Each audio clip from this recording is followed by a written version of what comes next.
I think جو real ہمارے heroes ہیں اوورسیز ہیں. I completely agree with that. جس طرح انہوں نے فرمایا کہ وہ 60-70 بلین ڈالر سالانہ بھیجنے ہیں اور ہمیں کئی دفعہ ایک کٹورا اٹھانا پڑ جاتا ہے 1 بلین کے لیے. تو فواد صاحب آپ کے لیے بھی اطلاع ہے کہ اوورسیز جو ہمارے لوگ ہیں around in the region of rough calculation ہے 150 بلین ڈالرز ان کے پاس ہیں پاکستان میں انویسٹ کرنے کے لیے.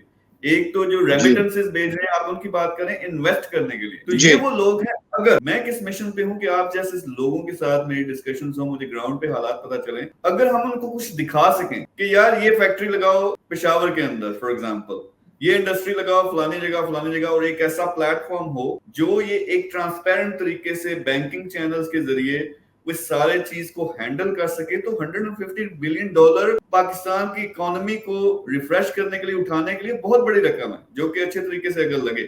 لیکن وہ کس چیز میں آئے, آپ مجھے بتائیں کہ اس وقت کون سی انڈسٹری ہے کے پی کے اندر جس میں پیسہ لگنا چاہیے, جس سے ڈائریکٹ ریزلٹس بھی آئیں گے, اوورسیز کو پروفٹ بھی ملے گا, ہماری جابس بھی پروڈیوس ہوں گی, ہمارے ملک کے حالات بھی بدلیں گے. تو وہ ایک کون سی چیز ہے؟ پھر نیکسٹ اسٹیپ یہ ہے کہ کیسے, یعنی میں اگر نعرہ لگاتا ہوں, میں آپ کے ساتھ آ کے ملتا ہوں کے پی کے میں, اور میں کہتا ہوں دبئی میں یہی کام کیا میں نے, یہاں اپنے بزنس سیٹ اپ کیے, 5000 سے زیادہ لوگ اٹھ کے آگے انہوں نے اپنے یہاں بزنس سیٹ کیے میرے ایک نعرے پہ. لیکن یہی نعرہ میں کے پی کے کا لگا سکتا ہوں, یہ میں پنجاب کا لگا سکتا ہوں, کراچی, لاہور, پشاور کا لگا سکتا ہوں.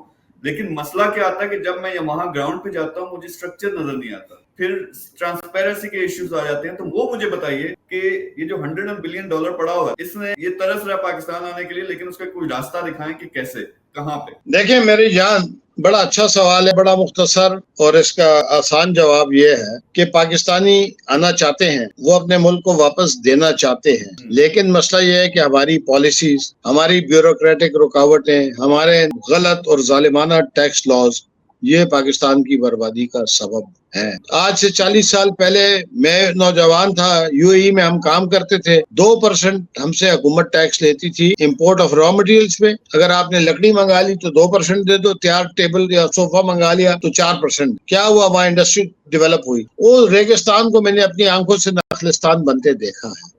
آج آپ پاکستان میں امپورٹ ریٹ کر دیں ہر ایک چیز کے لیے 5%. آپ دیکھیں تو صحیح, جو انڈسٹری کو آپ لگائیں گے اللہ برکت دے گا, ماں سے وائے ان کے جس کو پروٹیکشن دے رہی ہے خاص اشرافیہ. اتنے سال ہو گئے گاڑیوں کے اسمبلی پلانٹ لگے, انجن تو بن نہیں سکتا, ڈیلیشن پروگرام پہ تو عمل نہیں ہو رہا, ہر سال کوئی نہ کوئی کر کے ان کو پھر رعایت دے دیتے ہیں. آپ آج گلوبل کمپٹیشن کی بات ہے, گلوبل کوالٹی کی بات ہے. Pakistani has got all the talent to make the best machineries, to run the best factories.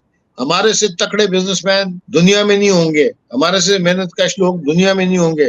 آج آپ پالیسی کر دیں نا سیل ٹیکس کی کہ بس 5% ان پٹ آؤٹ پٹ ایڈجسٹمنٹ, یہ فیل ہو گیا پاکستان میں. میں پھر کہہ رہا ہوں کہ آسٹریلین سسٹم کو آپ ہٹا دیں, سمپل یو ای کا 2 پیج کا ڈاکیومنٹ اٹھائیں, نہیں تو سرحد چیمبر یہ جو فارمولا پاکستان کو دینے کے لیے تیار ہے. آپ دیکھیں تو صحیح, آپ بجلی کو آج لے آئیں. ایوب خان کے دور میں ٹیکسٹائل ملیں آ کے نوشہرہ میں لگی, چارسدہ روڈ پہ لگی, بائی میں لگی, بابرا بانڈیا میں لگی, کوہاٹ میں لگی. گتے کی بلی آدم جی سیٹھ نے آ کے نوشہرہ میں لگائی, ہوتی کے نوابوں نے چارسدہ میں لگائی. بھائی جان کیا تھا, یہاں بجلی سستی تھی 1 یونٹ بننے سے پہلے. آج آپ انسینٹیو تو دیجئے. آپ دیکھیں کہ آج آپ 24,000 میگا واٹ کی آپ یوٹیلائزیشن کر رہے ہیں, باقی 24,000 کی کیپیسٹی ٹیکس دے رہے ہیں. آپ کو پالیسی ٹھیک کرنی ہے, اور آپ نے جو اشرافیہ کے یہ آئی پی پیز اور جو ان کے پلانٹس کو پروٹیکشن آپ دے رہے ہیں, ان کو ختم کیجئے. گندم کے اوپر, چینی کے اوپر حکومتی کنٹرول ختم کیجئے.